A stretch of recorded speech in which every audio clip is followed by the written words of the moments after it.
Първо снимаме контент, после правим обаждания към клиенти и после фитнесче.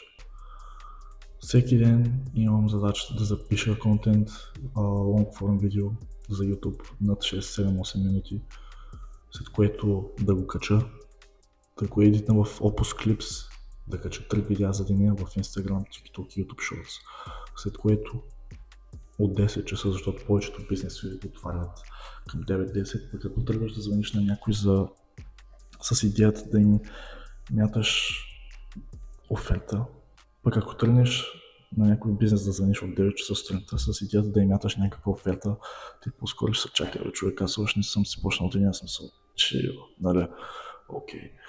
Да, от 10 часа какво ще правя? 100 студени обаждания, като тези обаждания не трябва да са просто бум, ало, има някой, не, бум, так. Трябва да са звъня, човека вдига, говорим с него, затварям. Не може аз да му звъна, да не вдигне и това да го боря за студено обаждане. Окей.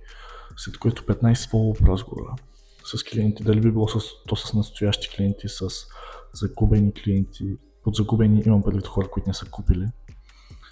И също така 80 outbound Instagram съобщения и 20 фоллоупа в Instagram отново, т.е. с клиенти или хора, които съм си писал преди, но не сме скочили на разговор, не сме се запознали и да, като тези цифри тук нямат никакво значение, докато не направя поне един запазен разговор.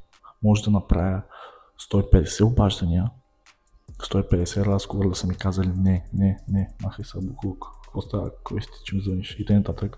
Но докато не направя едно запазено обаждане, ни приключва денят за нас от страна на звънене и писане на клиенти. И другото нещо е фитнес, задължително, една тренировка на ден, но нали, от понеделник до петък тренирам аз, така че да, non-negotiable, които съм си сложил, 10 000 крачки на ден, 3 литра вода, да си седя